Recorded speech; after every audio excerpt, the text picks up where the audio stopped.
యేసుక్రీస్తునందు కృపచేత బలవంతులము కాము. 2 తిమోతిలకు రాసిన పత్రిక 2వ అధ్యాయం 3వ వచనము. క్రీస్తు యేసు యొక్క మంచి సైనికుని వలె నాతో కూడా శ్రమ అనుభవించును. అధ్యాయము 57వ వచనము 53వ వచనము. యెహోవా నీవే నా భాగ్యము, నీ వాక్యములను అనుసరించి నేను నిశ్చయించుకున్నాను. సమకూర్చు ప్రభువు యెహోవా వాక్కు ఇదే. పొలము నేను సమకూర్చిన ఇశ్రాయేలు వారికి పైగా ఇతరులను కూర్చేదను.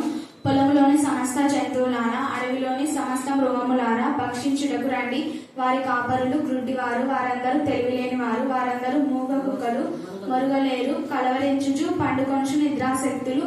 కుక్కలు తిండికి ఆతృతపడను, ఎంత తినినను వాడికి తృప్తి లేదు. ఈ కాపరులు అట్టివారే, వారు దేనిని వివేచింపజాలరు. వారు తమకు ఇష్టమైన మార్గమున పోవుదురు, ఒకరు తప్పకుండా అందరి స్వప్రయోజనమే కోరుదురు. వారందరూ నేను ద్రాక్షరసం తెప్పించేదను, మనము మద్యము నిండారవునట్లు త్రాగుదాం రండి, నేడు జరిగినట్టు రేపు మరి లక్షణంగా జరుగును. 10వ భాగమిచ్చు సంవత్సరమున అనగా 3వ సంవత్సరమున ఈ వచ్చుబడిలో 10వ భాగం చెల్లించి 10వ వంతును చెల్లించి అది లేవీలకును పరదేశులకును తండ్రి లేని వారికి విధవరాళ్లకు ఇవ్వలను.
మేకపోతు పొట్టేలును కనుగొని కలుసుకొని మిక్కిలి రౌద్రం గలదై దాని మీదికి వచ్చి ఆ పొట్టేలును గెలిచి దాని 2 కొమ్ములను పగులగొట్టడం. ఆ పొట్టేలు దాన్ని నెదిరింపలేక పోయినందున ఆ మేకపోతు దానిని నేలను పడవేసి త్రొక్కుచుండెను. దాని బలమును అణచి ఆ పొట్టేలును తప్పించుటకు ఎవరి చేతను కాకపోయాను. ఆ మేకపోతు అత్యధికముగా బలము చూపుచూ వచ్చెను. అది బహుగా పుష్టి నొందగా దాని పెద్ద కొమ్ము విరిగిన దానికి బదులుగా 4 ప్రసిద్ధమైన కొమ్ములు ఆకాశపు నలుదిక్కులకు 4 పెరిగాను. ఈ కొమ్ములలో ఒక దానిలో నుండి ఒక చిన్న కొమ్ము మొలిచెను. అది దక్షిణంగాను తూర్పుగాను ఆనంద దేశపు దిక్కుగాను అత్యధికంగా పలిసెను. ఆకాశ సైన్యం నంటునంతగా పెరిగి నక్షత్రములలో కొన్నిటిని పడవేసి కాలి క్రింద ద్రొక్కుచుండెను. ఆ సైన్యం యొక్క అధిపతికి విరోధంగా తను హెచ్చించుకొని అనుదిన పాల్యార్పణమును నిలిపివేసి ఆయన ఆలయమును పడద్రోసెను. అతిక్రమం జరిగినందున అనుదిన బలిని నిలుపు చేయుటకై ఒక సేన అతనికి ఇయ్యబడెను.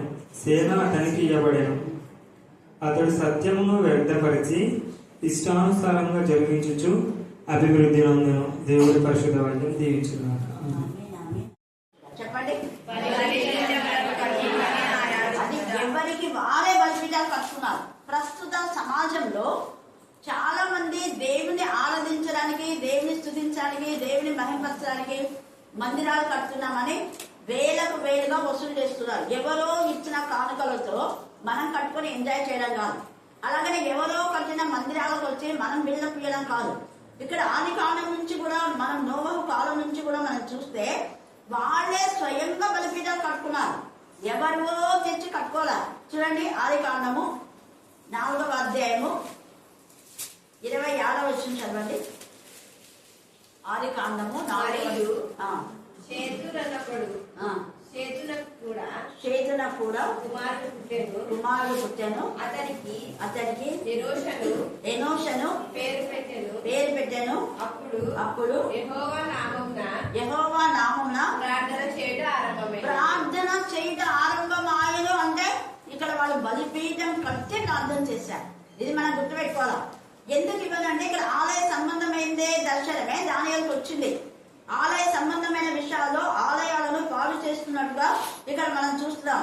దేశాన్ని పాడు చేయడానికి, దేవుని యొక్క పరిశుద్ధులతో యుద్ధం చేయడానికి అపవాది సంబంధమగునటువంటి వ్యక్తులు బయలుదేరుతున్నారు. అపవాది సంబంధమైన వ్యక్తులు ఒకరు చనిపోతే మళ్ళీ ఇంకోటి వేస్తున్నారు. ఇక్కడ ఇంకోడు ఏం చేస్తున్నాడు అంటే, ఇక ఇందాక మనమంతా 10 కొమ్ములు అలాగా ఉన్నటువంటి వ్యక్తులు మనం చూసాం. ఆ రాజులు 10 మంది రాజులు వాళ్ళు దేవుని పిల్లలతో యుద్ధం చేశారు, జయించలేకపోయారు. పరిశుద్ధులకే మరి నిత్యమైనటువంటి రాజ్యము, మహోన్నతులకు పరిశుద్ధులకే చెందును అని 27 వచనాల దాకా చూసుకున్నాం 7వ అధ్యాయంలో. తర్వాత 8వ అధ్యాయం దగ్గరికి వచ్చేసరికి అక్కడ ఏమైపోతుందంటే ఒక మేకపోతు, తర్వాత ఒక పొట్టేలు మనం చూస్తాం. ఈ పొట్టేలు అంటే పొట్టేలు చర్మము ధరించుకొని వచ్చే తోడేలు మన మధ్యకు వస్తున్నాం. ఇందాక మహి చెప్పింది ఎంత చక్కగా ఆ వాక్యం, చెప్పిన వాక్యం మరొకసారి మీరు చదవండి. యెషయా 56. యెషయా 56 ఎవరి గురించి రాయబడింది అంటే, ఇశ్రాయేలులో చాలా మంది చెరపట్టబడి వాళ్ళు నపుంసకులుగా ఉన్నారు. అయ్యో మేము నపుంసకులనే వాళ్ళు చాలా మంది హేళన చేస్తుంటే, వాళ్ళు నపుంసకులు కాదు, నా నామం పేద ఉన్నారు, వాళ్ళు చంద్రుడు కాదు, చంద్రుడు ఎండిన చెట్టని అనుకోకూడదు అని అక్కడ ఒక ప్రవచనం, చాలా మంది నపుంసకుల గురించి వచ్చిన ప్రవచనాన్ని చదివి వారి బ్రతుకులు మార్చుకున్నారు. ఆ ప్రవచనం మేరకు ఎందుకు అంటే, దేవుని చేత ఏర్పరచబడి నాజీరు చేయబడిన వాళ్ళు వాక్యం చెప్పకుండా పొట్టేలు చర్మాన్ని ధరించుకొని మరి కాపరులు కొంతమంది దేవునికి విరోధంగా ఈ దేవుని ఎందుకు భయభక్తి గల పిల్లలను కొమ్ములతో అంటే ఇష్టానుసారంగా పొట్టేస్తున్నారు. దాని గురించి అక్కడ రాయబడింది. 8వ వచనం చదవండి. ఇశ్రాయేలీలలో వెలివేయబడిన వారికి సమకూర్చు ప్రభువు. చూడండి, వెలివేయబడిన వారికి వారికి సమకూర్చు ప్రభువు యెహోవా వాక్కు ఇదే. వాక్కు ఇదే. నేను సమకూర్చిన ఇశ్రాయేలు వారికి పైగా నేను సమకూర్చిన ఇశ్రాయేలులకు పైగా ఇతరులను కూర్చేదను. పొలంలోని సమస్త జంతువులారా, పొలంలోని సమస్త జంతువులారా, అడవిలోని సమస్త మృగములారా, అడవిలోని సమస్త మృగములారా భక్షించుటకు రండి. భక్షించుటకు రండి. ఇదే మాట ప్రకటనలో కూడా చెప్తాడు. నేను మాంసం సిద్ధపరిచినాను, ఆకాశ పక్షులు పిలుస్తాడు, మీరు రండి, మీ కడుపాల తినండి. మీరు రాజులుగా ఉండి, మీరు కాపలుగా ఉండి కొవ్వి వీళ్ళు ఎంత తిన్నా కూడా తృప్తి లేదు. వారి యొక్క కడుపు నింపుకుంటూనే వాళ్ళు చేస్తున్నారు, కానీ వాళ్ళు గొర్రెలను మేపటం లేదు, గొర్రెలను కాయటం లేదు. బలహీనమైన గొర్రెలు బలపరచరు, మందలో చేరని గొర్రెలు మందలో చేర్చరు. వాళ్ళ ఇళ్లలో ఉండే వాళ్ళు ఎంతో మంది సంఘంలో పరిచయం చేసేవాళ్ళు అక్రమే మార్గంలో ఉన్నారు. వాళ్ళ ఇళ్ళకి పోయి ఇంకో మీ పిల్లలు ఎలా ఉన్నారు సరి చెయ్యండి అని చెప్పాలి ఇంటికి. మళ్ళీ అపోస్తల బోధ ఎందు అంటారు. అపోస్తల బోధ ఇంటింటా రొట్టె విరుచుటయందును సహవాసమందును ప్రార్థన చేయటయందు ఎలా ఉన్నారు వాళ్ళు? వారానికి కనీసం 5-6 గృహాలైనా దర్శించాలి. రోజుకు గృహం దర్శిస్తే ఎన్ని గృహాలు దర్శించవచ్చు? చెయ్యరు. వాళ్ళ కడుపు మాత్రం నింపుకుంటారు. అందుకనే వాళ్ళకు శ్రమ, వాళ్ళు మొరగలు. ఏంటి వాళ్ళంట? మోగ కుక్కలు. కాపల గురించి భయంకరంగా రాస్తారు. ఇక్కడ షెడ్యూలు అని వాళ్ళని అందులో ఇంకా 50 అదంతా మీరు చదవండి, టైం లేదు కాబట్టి మీకు క్లుప్తం. ఎంతమంది షెడ్యూల గురించి నేను చెప్పాను. దానియేలు, షడ్రక్, మెషక్ వీళ్ళందరినీ కూడా తోసేసినారు. వాళ్ళంతా నపుంసకులుగా ఉన్నారు. షెడ్యూల్ అంటే నపుంసకులే. వాళ్ళు ఎండించేటనే అనుకోవద్దు. వాడు కొడుకులు కూతుళ్ళు అని అనిపించుకోకపోతే శ్రేష్టమైన పేరు నేను పెడుతున్నానంట పై భాగంలో. మీరు మేపకపోయినా నేను మేపుతాను. వాళ్ళు నేను నా కాపాలను పంపిస్తాను, నా సేవకు నేను పంపిస్తాను. అలాగే ఇక్కడ దేవునికి విరోధమైన విధానంలో ఆలయ సంబంధమైనటువంటి కార్యక్రమాలు సరిగా జరగకుండా ఈ విరోధి వస్తున్నాడు. ఇప్పుడు మనం చదివిన లేఖన భాగంలో ఎంత భయంకరమైన విధానంలో వాళ్ళు వస్తున్నారు.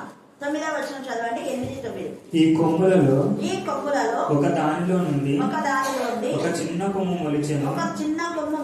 అది దక్షిణముగాను తూర్పుగాను ఆనంద దేశపు దిక్కుగాను అత్యధికంగా బలిసింది. ఆనంద దేశం అంటే యెరూషలేములో దేవునికి విరోధమైనటువంటి మరి బలి అర్పించడానికి హైందవులను చేర్చుకొని అక్కడ బలిపీఠాలను కడుతున్నారు. దేవునికి విరోధమైన బలిపీఠాలు, అన్న బలిపీఠాలు. దేవునికి బలిపీఠాలు కట్టకుండా అందమైన విగ్రహాలను నిలబెట్టి దేవునికి విరోధంగా చేస్తున్నారు. ఇదే సేమ్ వే కెథలిక్ వాళ్ళు కూడా దేవునికి విరోధమైన విధానంలో బలిపీఠాలు కడుతున్నారు.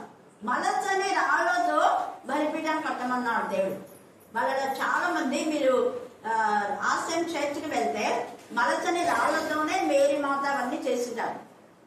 కానీ కొన్ని ప్రాంతాల్లో ఇక్కడ కన్నులో చేస్తున్న లేదో నాకు తెలియదు, చేస్తున్నాను అనుకుంటా. అక్కడ కూడా ఉంది, నేను చూసిన. కొబ్బరికాయ కొట్టమని ఎక్కడ లేదు, ఉందా? వాక్యంలో ఎక్కడ ఉందా? అంత అన్ని ఆచారాలు చేస్తున్నా.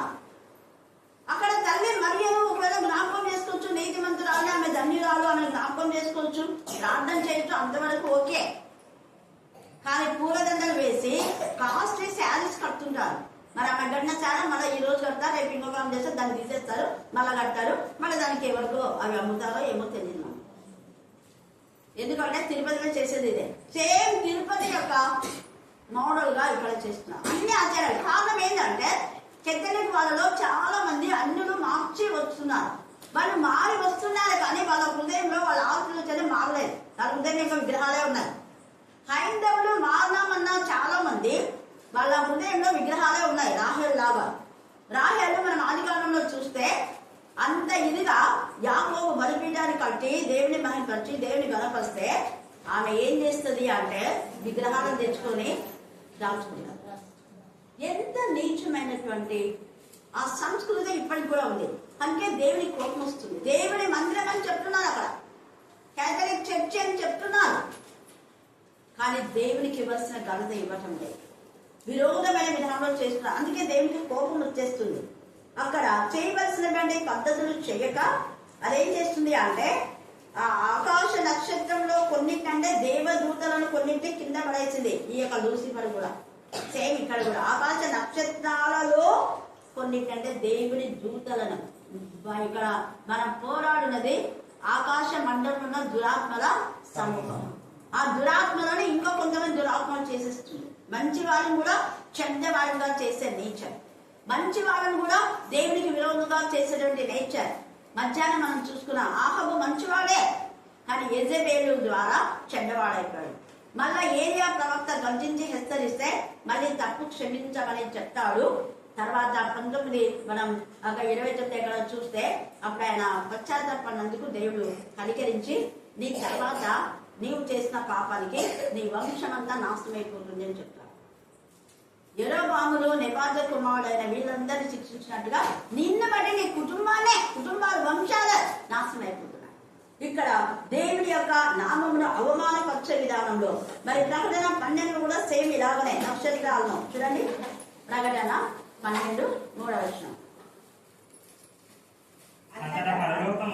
అంతటా పరలోకమందు ఇంకొక సూచన కనబడెను. ఇదిగో ఎర్రని మహాగడ సర్పము దానికి 7 తలలు 10 కొమ్ములు. ఇక్కడ కూడా ఏముంది? 10 కొమ్ములు కలిగినటువంటి గర్భపు మాట మాట్లాడుతుంది.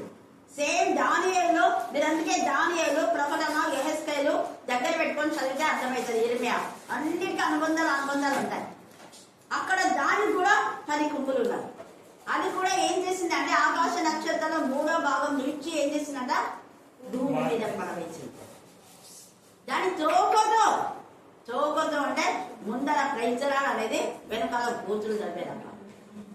చోకతో తేటగా దేవుడు మాట్లాడతాడు, యథార్థంగా మాట్లాడతాడు. పైకి ప్రైజరాడు అక్క అనేది వెనకాల గోతులు చదివేది. చూడండి, అందుకనే వాళ్ళతో ప్రైజరాడని కూడా చెప్పకూడదు. నేనైతే చెప్తాను, ప్రైజరాడని చెప్పలేను, నాకు కూడా మీరు చెప్పొద్దండి.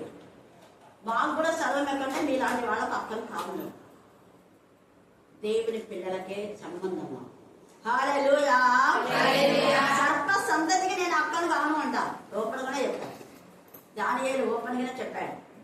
ఇక్కడ అందుకనే చూడండి, తాను హెచ్చించుకొని ఏం చేస్తుంది అంటే 11వ వచనంలో ఆ సైన్యం యొక్క అధిపతికి విరోధంగా తన్ను హెచ్చించుకొని అనుదిన అనేది అండర్లైన్ చేసుకో, అనుదిన బలి అర్పణను నిలిపివేసి అనుదిన జరిగేటటువంటి సంఘాల్లో జరిగే కార్యాలు కేవలం ఇక్కడ మాత్రమే జరగటం లేదు. మిగతా అన్ని చోట్ల మీరు అడగండి, ఎక్కడో ఎవ్వరు చెప్పకపోతే చెప్తున్నారు. మిగతా ఎక్కడైనా సీసీ చర్చి, శాంతి చర్చి, ఇదంతా మన ఫీల్డ్కి సంబంధించినటువంటి సంఘాలు, పెద్ద పెద్ద సంఘాలు. టెక్నికల్లో అడగండి, టెక్నికల్ సంఘం ఈ సంఘానికి అనుబంధమే. టెక్నికల్ సంఘాలు కానీ పోలికలు కానీ, పోలికల్లో పాస్ట్ ఉన్నాడు, సండే స్కూల్లో పాస్ట్ వచ్చి రాన్ చేయడు, పోలికలు సండే స్కూల్ టీచర్సే చేస్తారు. శ్రీలకూటంలో పాస్ట్ అమ్మని ఆయన చేయదు, ఎవరు ముందు వస్తే వాళ్ళు చేసేస్తారు. సీసీ చర్చిలు అంతే, క్యాంటీన్ చర్చిలు అంతే, ప్రార్థనా మందిరంలో అంతే, ఎక్కడైనా మీరు అడగండి. కానీ ఇక్కడ గర్వం, తన్ను తాను హెచ్చించుకొని నాకంటే బాగా ప్రార్థన చేయలేదు అని చేస్తారు. అంటే సండే స్కూల్ టీచర్కి ప్రార్థన రావు, బుధవారం వెళ్ళే వాళ్ళకి ఎవరికి ప్రార్థన రాదు, వీళ్ళకే వచ్చి ప్రార్థన. తేజ దగ్గర ఆదివారం రోజు ఎప్పుడు కూడా వేరే టీచర్ చేస్తారు కదా, లేదా వాళ్ళ ప్రార్థన వినపడండి. ఎందుకు ఇక్కడ చేస్తున్నారు? అనుదిన బలి అర్పణను నిలిపివేసి అనుదినము జరిగే కార్యక్రమాలని నిలిపివేస్తున్నారు. ఆయన ఆలయము చూడండి, ఆయన ఆలయం ఏం చేస్తున్నారంట? పడద్రోసేది అంటే పడద్రోయకపోయినా ఆత్మలను చెదరగొట్టేస్తున్నారు, ఆత్మను ఎదకుండా చేసేస్తున్నారు. అందుకే ఇర్మియా కన్నీరు కాసిన ఇర్మియా 9వ అధ్యాయంలో కన్నీరు కాస్తున్నాడు ఇర్మియా. నా జనులలో హతమైన వారి గురించి నా కన్నీరు వేరులై నా కన్నీరు గుడ్డగా ఉంది. అనుదిన బలి అర్పణ అనేది మీరు అండర్లైన్ చేసుకోండి. అనుదినము జరిగే కార్యక్రమంలో ఎవరు బ్రేక్ చేస్తారో వాళ్ళ దేవుడు క్షమించాడు. కొంతకాలం జరుగుతుంది వాళ్ళు. మనం అది కూడా ఇక్కడ చూసుకున్నాం. 26వ వచనంలో 7వ అధ్యాయము క్షమించండి, 25వ వచనంలో చివరి భాగంలో ఉంది, అంత వదిలే నేను చదువుతా. 7వ అధ్యాయం 25వ వచనంలో అతడు పండుగ కాలములను న్యాయ పద్ధతులను నివారణ చేయబుడుకును. వారు ఒక కాలము అంటే 1 సంవత్సరం, కాలంలో అంటే 2 సంవత్సరాలు, అర్ధకాలం అంటే 2.5, వాళ్ళ బతుకులు 2.5 అంతే, లేదా 3 సంవత్సరాలు. ఎందుకు విరమిస్తారు? దేవుడు ఎక్కువ అవకాశం ఇవ్వడు వాళ్ళు. అందుకే చిన్నోడైనా కూడా నాగరాజు కుమారుడు ఎంత చక్కగా మాట్లాడారు. చాలా మంది వస్తున్నారు పోతున్నారు, కానీ దేవుడు మన కోసమే నా టీచర్ ఎన్ని సంవత్సరాలు. ఎక్కువ మందిని ఎక్కువ సంవత్సరాలు దేవుడి పిల్లలు ఉంటారు. తప్పు చేసిన వాళ్ళంతా 2 సార్లు 3 సంవత్సరాలకే రాజులంతా వినాలి. మనస్సే పశ్చాత్తాపనాలు 55 సంవత్సరాలు ఏడాలి. మిగతా వాళ్ళంతా కొంత కాలమే. ఇక్కడ చూడండి, అతిక్రమం అంటే క్రమం లేదు. ఎంత తీరిగా ఉంది చూడండి. బైబిల్ సైడ్ వరుసగా మనం ధ్యానం చేస్తున్నామంటే ఇక్కడ ఈ వాక్యం వినబడుతుందంటే ఇక్కడ ఇది జరుగుతుందని అక్కడ అర్థం. ఏ సంఘంలో ఈ రోజు ఈ వాక్యం వినబడిందో అక్కడ ఆ సంఘంలో అది జరిగింది. అందుకే దేవుడు క్రమంగా మనకు తెలియజేస్తున్నాడు. ఎక్కడో తీసి సంఘానికి ఉద్దేశించి లేకపోతే ఇంకేదో మనుషులకు ఉద్దేశించి చెప్పిన వాక్యాలు కాదు. క్రమముగా మధ్యాహ్నం వేళ ధ్యానించుకున్నా దాని కంటిన్యూషన్ మళ్ళీ క్రమంగా వస్తుంది. క్రమంగా దేవుడు మాట్లాడతారు ఆ ప్రాంతానికి సంబంధించి. అందుకే దమస్కుల గురించిన వాకు, తూరు గురించిన వాకు, సీదోను గురించిన వాకు, యెరూషలేము గురించిన వాకు, దేశాలకు పేరు పెట్టి దేవుడు ఇది మీ వాకు అని చెప్పేస్తాడు. ఇక్కడ ఈ రోజు మనకి చెప్తున్నారు. అక్కడ పడద్రోసేను అంటే క్రమాన్ని పడద్రోసినారు. తర్వాత అతిక్రమం, క్రమం లేకపోతే దాన్ని ఏమంటారు? అతిక్రమం. అతిక్రమం జరిగినందున అనుదిన బలిని నిలుపు చేయుటకై అనుదినము జరిగే కార్యక్రమం నిలిపేసినాడు. ఒక సేన అతనికి ఇవ్వబడను. ఒక సేన అందులో చేసుకోండి. సేన అంటే తొట్టిగా అండి. వాళ్ళు ఎలాంటి వాళ్ళు, వాళ్ళకు సంబంధించి వాళ్ళని సపోర్ట్ చేసే వాళ్ళు కూడా అలాంటి గంగిలు ఉంటాయి. వాళ్ళు పెద్దలు కావచ్చు, కుటుంబాలు కావచ్చు, చెట్లు కావచ్చు, ఇంకెవరైనా కావచ్చు. అందుకని ఇక్కడ సేన అతనికి ఇవ్వబడను. అతను ఏం చేస్తున్నాడు? ఆ సేనతో కలిసి సత్యము వ్యక్తపరిచి. సత్యం అంటే ఏమి? వాక్యం వ్యక్తపరిచినారా? బుధవారం బైబిల్ స్టడీ జరుగుతుందా? కొన్ని చోట్ల లేదు. ఆ రోజు లేకుండా ఇంకో రోజు చదవచ్చు. ఎప్పుడైనా చూడొచ్చు బైబిల్ స్టడీ. ప్రార్థనా మందిరం మంగళవారమే. శ్రీలగూడెం అయిపోతేనే బైబిల్ స్టడీ. 6 నుంచి 7 దాకా శ్రీలగూడెం, 7 నుంచి 8 దాకా బైబిల్ స్టడీ. నాకు ప్రేర్ చేయమని చెప్పారు కాబట్టి ఇప్పుడున్న సజీవన్ పాస్టర్ పెట్టారు. సరోజ టీచర్ తమ్ముడు. హల్లెలూయా, హల్లెలూయా. నేను బుధవారం నా అనుకూలాన్ని బట్టి నేను బుధవారం పెట్టుకున్నా. కానీ బుధవారమే అందరు పెట్టుకోవాలని లేదు, ఉన్న వాక్యంలో లేదు. నాకు ప్రోగ్రామ్స్ ఉన్నాయి. ఆ రోజు నా టైమింగ్స్ బట్టి నేను హెచ్చరికగా ఉన్నాను కాబట్టి ఆ ప్రకారం నేను బుధవారం ఎంపిక చేసుకున్నాను. సోమవారం పెట్టమన్నారు వాళ్ళు. నేను సోమవారం లేదు, ఇక్కడ కంటిన్యూగా ఇక్కడ జరుగుతుంది, దీన్ని బ్రేక్ చేసుకున్నా ఇది చేస్తూ మళ్ళీ ఇంకోటి పిక్ చేస్తానని చెప్పిన 95లో. ఇక్కడ ఇది బ్రేక్ చేయలేదు. సోమవారం ఇక్కడ ఆపి ఆడబెట్టమన్నారు, లేదు అన్నా. ఇది ఆపడం జరగదు. మీరు ఎవరైనా వాక్యానికి పిలిస్తే ఇక్కడ జరుగుతుంటుంది.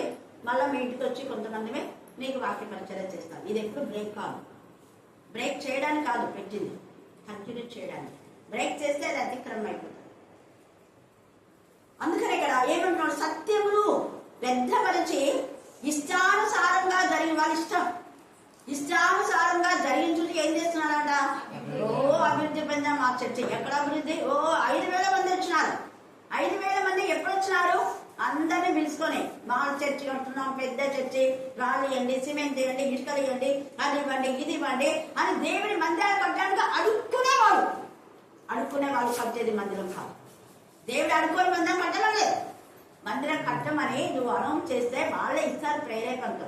పైగా కట్టవలసిన మందిరము నీ ఇష్టానుసారంగా కట్టకూడదు. ఇప్పుడున్న మందిరాలు ఏవి దేవుని ఇష్టానుసారంగా లేవు. అవి మలచిన రాళ్లతో కట్టాలి అనుకుంటారు. వీళ్ళు వాళ్ళ సొంతగా కట్టుకున్నారు. ఎవరి సొంతగా బలిపీఠం కట్టుకుంటారో అదే నిజమైన బలిపీఠం. మా నాన్న సొంతగా మందిరం కట్టాడు. కానీ నాకు బాగా గూడ తెలుసు, తెన్నికలు తెలుసు, బాంబే తెలుసు. నేను మందిరం కట్టున్నా, నాకు ఎప్పుడు అడగలేదు, అడగడు కూడా. జాషువా ఎప్పుడన్నా వచ్చి మందిరం కట్టున్నాను చెప్పినాడా? మీకు ఎప్పుడన్నా అడిగినాడా? అది రాజ్య వాళ్ళు. ఇక్కడ వీళ్ళంతా వాళ్ళ సొంతగా బలిపీఠం కట్టుకున్నారు. 8వ అధ్యాయం ఆదికాండము 8:20 చదవండి. ఆదికాండము 8వ అధ్యాయం 20 వచ్చిన మొదటి బలిపీఠం అక్కడ. అప్పుడు నోవాహు యెహోవాకు బలిపీఠం కట్టి పవిత్ర పశువులన్నిటిలో అది బలిపీఠం పైన పవిత్రమైన పక్షులను, పవిత్రమైన జంతువులను అర్పించాడు. బలిపీఠం అంటే దేవుని సన్నిధి, దేవుని ప్రాంగణం. దేవుని సన్నిధిలో పవిత్రమైన వ్యక్తులు రావాలి. పక్షులకే పవిత్రం తీసుకుంటున్నాడు, జంతువులనే పవిత్రం తీసుకుంటున్నాడు లేఖనసారంగా. మరి మనుషులమైన మనం పవిత్రంగా దేవుని ఆరాధించకపోతే అర్పణ దేవునికి ఇష్టమైన ఇంపైన శ్వాస యాగమా? కాదు కదా. అక్కడ దేవునికి ఇంపైన శ్వాస యాగమే.